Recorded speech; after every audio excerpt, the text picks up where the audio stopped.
Neste domingo, queridos irmãos e irmãs, somos convidados a tomar a palavra de Deus.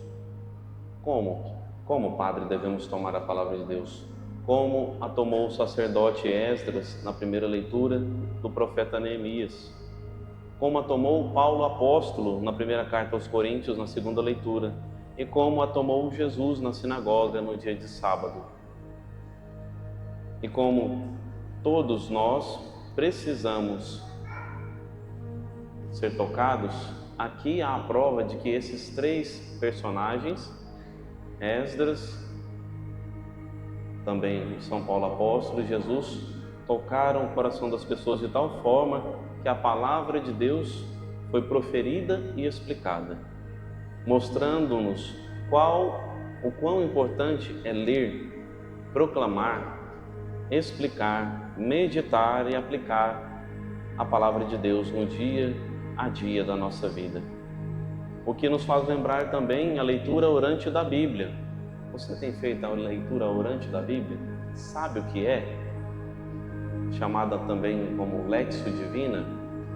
A leitura orante é um método eficaz de encontro com Deus, onde eu e você não simplesmente passamos os olhos na Bíblia, na palavra de Deus, mas, de acordo com o método, a gente faz uma leitura, depois faz outra leitura novamente, só que aí com uma pergunta: o que a palavra quer dizer?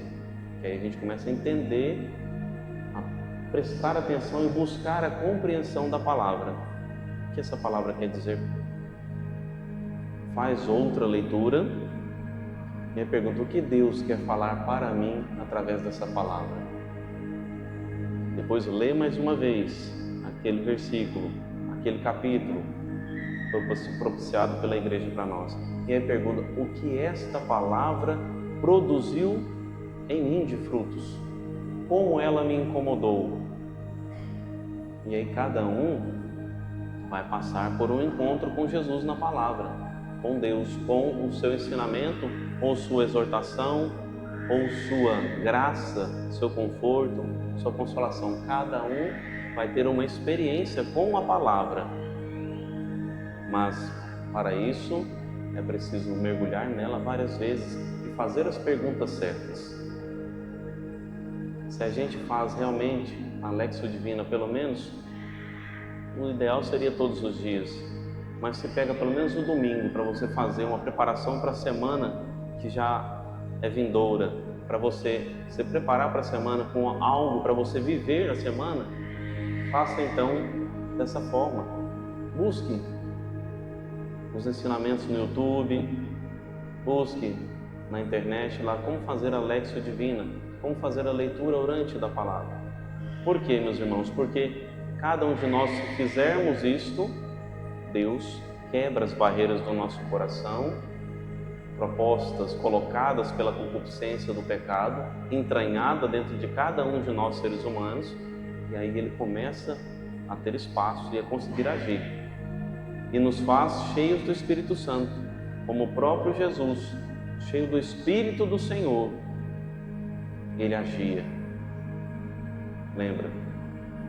Nós precisamos deixar o Espírito Santo agir em nossas vidas. Se a palavra entrar no seu coração, você vai sentir a ação do Espírito Santo, que não nos leva para o erro, não nos leva para as confusões. Portanto, então, faça esse desafio no planejamento deste ano, pelo menos 1 ou 2 vezes na semana, fazer a leitura orante da palavra de Deus, porque a cura que você pede, a libertação, a conversão, passa pela intimidade com Deus, porque Deus não vai invadir se a gente não deixa, se a gente não busca Ele, se a gente não busca um encontro profundo e íntimo. Não tem como quebrar as barreiras causadas pela concupiscência do pecado e pelos ensinamentos tortos que temos a todo momento no mundo, através de vários tipos de canais e até mesmo na convivência nossa, no colégio, na escola, no trabalho, até mesmo as conversas paralelas nossas fora da igreja, fora da missa. Podemos ser contaminados com palavras mentirosas, A gente tem que prestar atenção no que Deus ensina e estaremos blindados, vacinados contra as mentiras do mundo. Não é de se estranhar que tantas crianças que criam os filhos bem criados, bem educados na fé, as crianças às vezes foi coroinha, foi leitor mirim, de repente começou no colégio, começou na escola, as experiências com as crianças de vários tipos de criação começam a moldar o jeito do seu filho e sua filha reagir. Então nós temos que estar muito atentos. É preciso um encontro com a palavra, porque lá fora já vai vir muito combate. Precisamos nos encher da palavra de Deus e transmitir a palavra aos nossos filhos. Na primeira leitura, o sacerdote Esdras toma o livro da lei. É muito interessante essa primeira leitura. Olha como o povo estava honrando a Deus do jeito certo, o devido culto, na hora certa, no tempo certo, seguindo o sacerdote, todos os dois querendo ir para o céu. O sacerdote não é inimigo do povo, ele vai falar o que Deus manda. Às vezes dói, às vezes conforta, às vezes inspira, motiva, mas às vezes, e a palavra de Deus está aqui. O povo, ao escutar, vou fugir um pouquinho do script aqui, o povo, ao escutar a primeira leitura, nós vemos o que acontece. Assim, na praça, fica de frente da porta das águas, tal, vai falar tudo aqui. Primeiro, aqui o povo não tem canseira não tem comodismo, de achar ruim o tamanho de missa, ou se a homilia foi grande, ou se a missa foi 2 horas, se foi uma, nem acha ruim se foi pouco, nem acha ruim se foi muito, porque todos estão buscando a Deus. Aqui o povo ficou de manhã até o meio-dia escutando a leitura da lei. Deus em primeiro lugar. Estamos ali para Deus, não para nós, não para os nossos cansaços. A gente não vai ficar incomodado no banco. Não, é para Deus. Eu estou buscando o céu. Olha que interessante. O povo ficou de manhã até meio-dia escutando a leitura da palavra da lei, na presença de homens e mulheres e de todos os que eram capazes de compreender. E todo o povo escutava com atenção a leitura do livro da lei. Por que o padre sempre motiva? Vamos prestar atenção. Por que o comentarista sempre fala? Escutemos com atenção a palavra de Deus. Não é à toa. Como eu falei no início, se não deixar a palavra entrar, a gente vai criar coisa da nossa cabeça, a gente vai escutar coisa que não foi falada, a gente vai julgar, a gente vai interpretar tudo errado. E Deus está falando uma palavra de salvação para nós. O povo estava atento à palavra, à leitura do livro da lei. Estava de pé, olha aí. Quantos minutos a gente ficou escutando o Evangelho aqui? 1 minuto no máximo, 1 minuto e meio. A leitura do Evangelho. As outras leituras, a gente não levanta para a palavra de Deus, de Jesus no caso, o Evangelho. Só 1 minuto, o pessoal ficou de manhã até meio-dia em pé. Tamanho o amor por Deus e o temor, porque se desagradasse a Deus, se ferisse Deus, se fizesse o que Deus não manda, caixão e vela preta, como o povo fala, né? Perda do céu. Aqui o povo estava atento. E aí, estando num lugar mais alto, ele abriu o livro à vista de todo o povo, um estrado de madeira. Desculpa. Então, aqui, olha de onde vem a figura do altar. Colocaram um local para a palavra ser lida, para que o povo esteja de frente com a palavra, com a lei. O estrado de madeira colocado num lugar mais alto. Ele abriu o livro à vista de todo o povo, e quando abriu, todo o povo ficou de pé. Semelhança da gente levantar para o Evangelho, né? Depois, Esdras bendisse o Senhor, o grande Deus, e todo o povo respondeu levantando as mãos. Amém, amém. Ou seja, eu creio, eu confio, eu acredito, eu concordo. Esse é o resultado do nosso amém. Por isso que o amém não pode ser dito de forma vã. Depois inclinaram-se e prostraram-se diante do Senhor com o rosto por terra. E leram clara e distintamente o livro da lei de Deus. e explicaram tudo. Por que precisa da explicação da palavra? Porque nem todos têm um conhecimento, então é preciso traduzir um pouco, é preciso mastigar um pouco, às vezes algumas linguagens que são um pouco mais difíceis de entender. A própria leitura, a própria segunda leitura vai falar no finalzinho: acaso todos são apóstolos? Todos são profetas? Todos ensinam? Todos realizam milagres? Todos têm o dom das curas? Todos falam línguas? Todas as interpretam? Mostrando para nós que cada um tem o seu papel. Cada um é escolhido para Deus para fazer algo em prol da evangelização, em prol de todos conseguirmos alcançar o céu prometido e sonhado por Deus para nós. Só que um detalhe, lembra que a gente falou da Alexio Divina, né? Se a gente faz a Alexio Divina, um mergulho na palavra de Deus, olha o que acontece.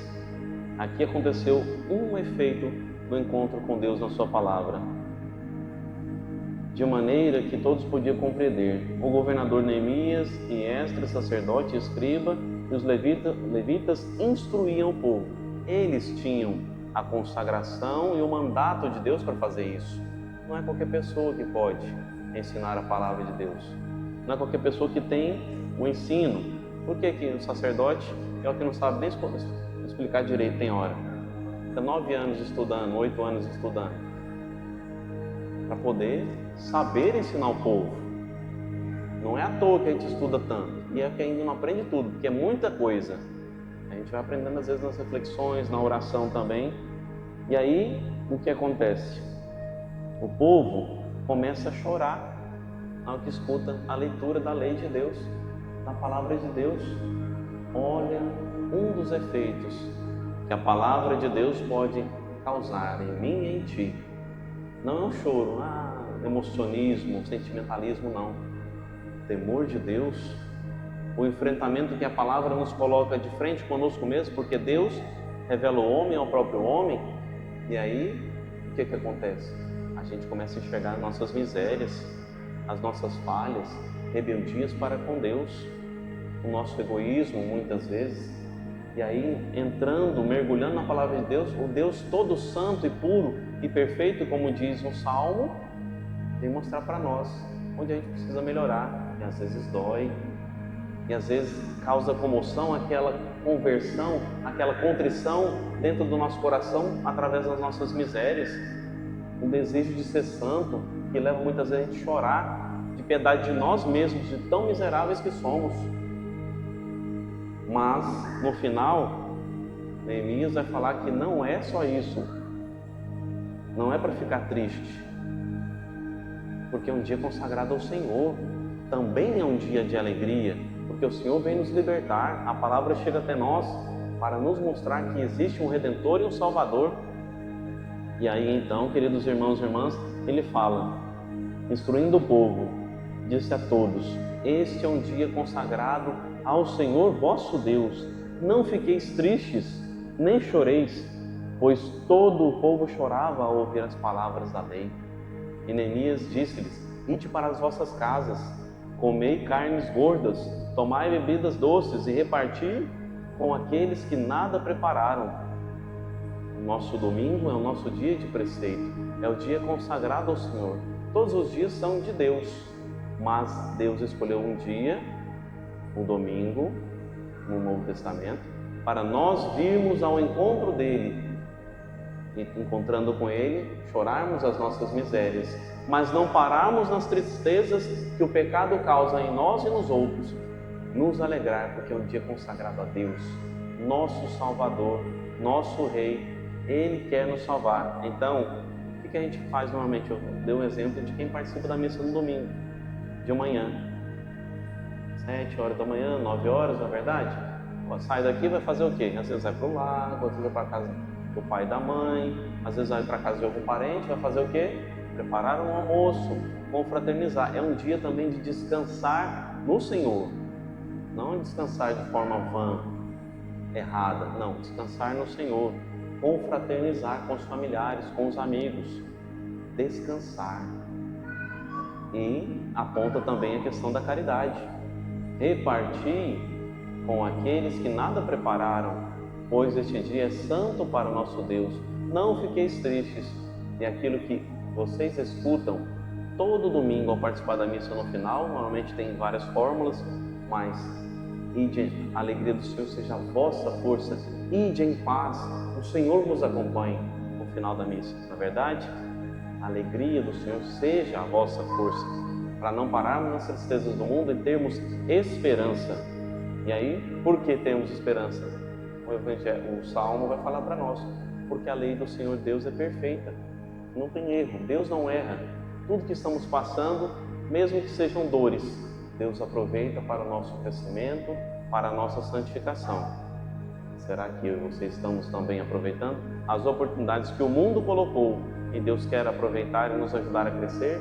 Na paciência, na humildade, na resignação, na fortaleza, na esperança, porque Ele é perfeito, Ele não erra. O testemunho do Senhor é fiel, diz o Salmo. É a palavra de Deus que está falando, não é o Padre Estênio. A gente dá uma tradução aqui para vocês, uma simbologia, uma explicação, mas nunca podemos fugir da palavra, porque não podemos atrapalhar a obra de Deus. Assim como o povo também não pode atrapalhar a obra de Deus.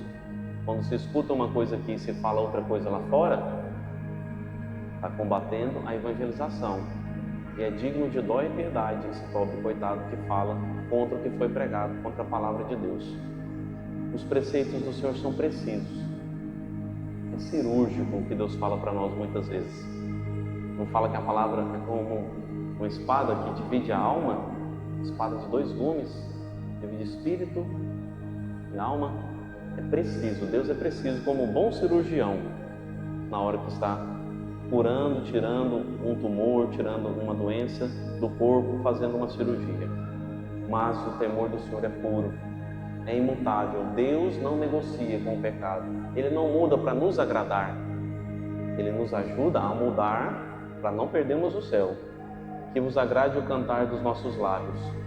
O que a gente convida sempre, tenta motivar o povo, o salmo, cantar junto, acompanhar, fazer tudo que o sacerdote está orientando, assim como o povo seguia as orientações do sacerdote Esdras e do escriba Neemias, seguindo as orientações. O louvor é para ser dado a Deus, não é para alguém ficar olhando, eu não sei cantar. Preocupa não, tem muita gente cantando. Se você não canta bem ou nem sabe cantar, faz do seu jeito, o seu louvor a Deus, cantando o que já está escrito, com glória. Cante tudo junto com o Ministério de Música, com o padre. Reze bem, dê o devido louvor e a honra ao seu Deus. Não se preocupe quem está do lado, é o seu encontro com Deus. Queridos irmãos e irmãs, o apóstolo também vem trazer para nós na segunda leitura que temos um único corpo, mas que nesse corpo temos muitos membros. Esses membros isolados não servem de nada. Cada um com a cabeça virada para o lado, cada um pensando de um jeito, não dá certo. Assim como falou, o olho não pode falar. Deixa eu achar aqui a parte do olho.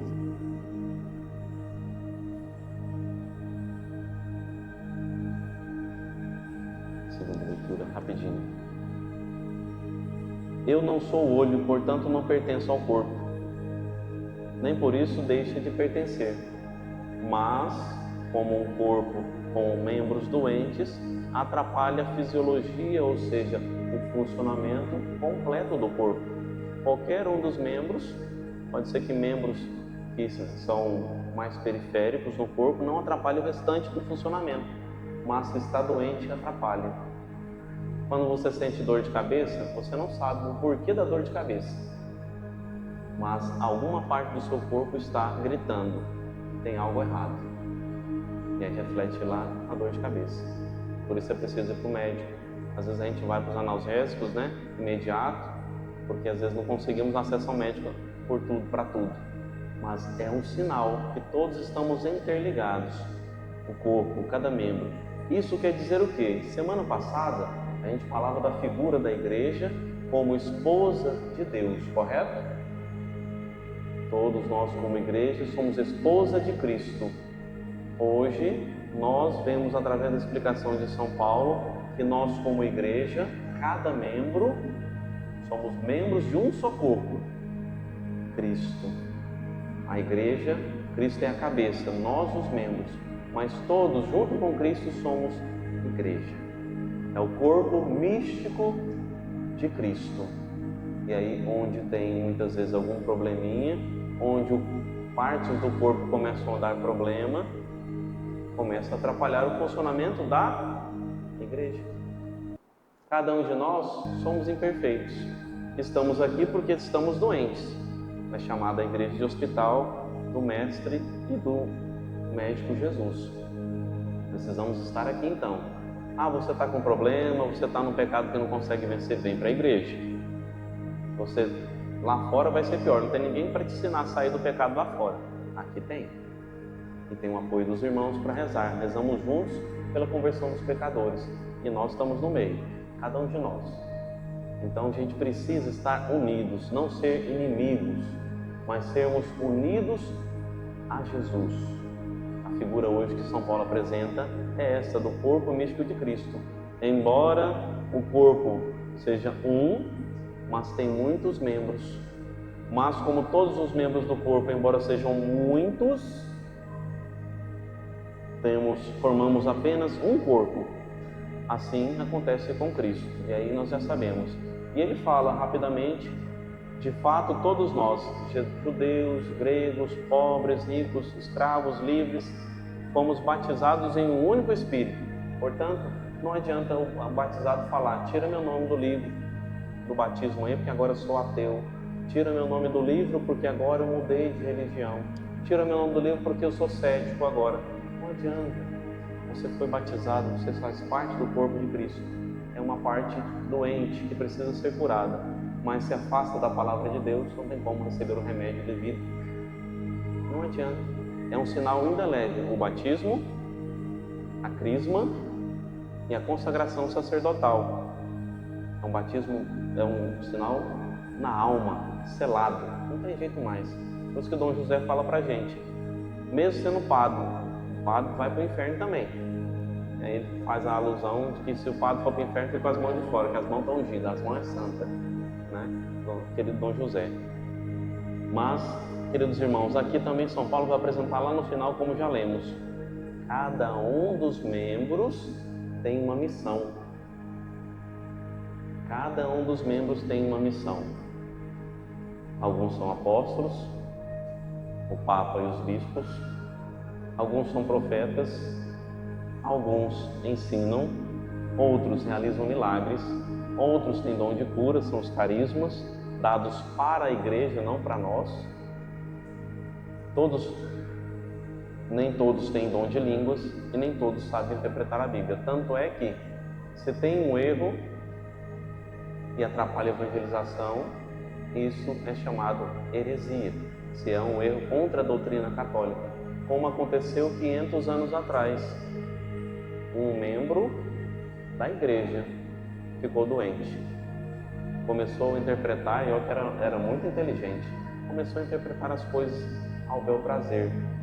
Talvez pela falta da humildade, talvez pela falta da esperança de que a igreja chegasse a uma mudança naquilo que precisava, naquilo que ele tivesse certo nas suas aplicações, nos seus questionamentos, mas não foi suficiente humilde para esperar o tempo na igreja, porque existe um tempo para cada coisa. E de um membro contaminou o outro, de um outro membro contaminou o outro, e existem inúmeras pessoas hoje seguindo uma Bíblia faltando pedaço, com apenas um sacramento, desmereceram todos os outros, desmereceram a Eucaristia. O que fazer, queridos irmãos e irmãs? A palavra estava diante dele, mas ele não soube interpretar do jeito certo. Porque também algumas coisas que ele interpretava não cabia a ele, cabia aos apóstolos, cabia aos bispos, cabia à hierarquia da igreja, que ia olhar aquilo e no tempo devido, talvez demorasse, se rezasse como nós precisamos rezar um pelos outros, talvez alguma daquelas coisas onde ele tinha razão, automaticamente pouco a pouco seria mudado, como de fato as coisas que tinham razão foram sendo reformadas dentro da Igreja Católica, uma reforma católica. Mas o que era errado, a Igreja contestou e mostrou o porquê estava errado. A Igreja mostra onde tem um erro, porque é preciso mostrar, é preciso, como São Paulo fala, como o evangelista Lucas fala ao seu excelentíssimo Teófilo, ao amigo de Deus, é preciso deste modo poder verificar.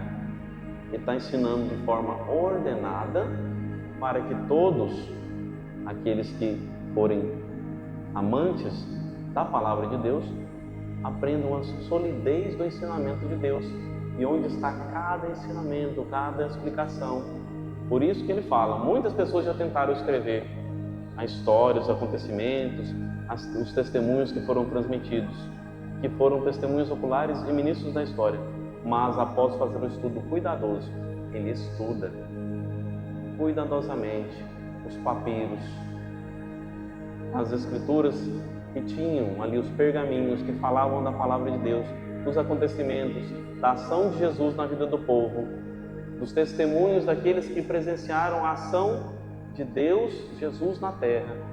E após um estudo cuidadoso e minucioso de tudo, desde o princípio, ele decide escrever também de modo ordenado, não bagunçado, a quem é amante de Deus, Teófilo, amigo de Deus, amigo da sabedoria. Deste modo poderás verificar a solidez dos ensinamentos que recebestes. Por quê? O próprio São Pedro, o primeiro Papa, fala para nós, precisamos saber dar razão da nossa fé, ou seja, se não formos questionados, nós sabemos explicar. O fim do Evangelho a gente já sabe de cor e salteado. Jesus em Nazaré abre o livro de Isaías, se revela, hoje chegou a salvação, hoje se cumpriu essa palavra que vocês esperavam, a profecia de Isaías. O Espírito do Senhor está sobre mim, eu fui consagrado com unção para anunciar a boa nova aos pobres. Ele me enviou a proclamar a libertação aos cativos, aos cegos, recuperação da vista, para libertar os oprimidos e proclamar o ano da graça do Senhor. Se cumpriu a profecia, querido irmão, querida irmã. A graça de Deus, a salvação chegou até vós, Jesus Cristo, nosso Senhor.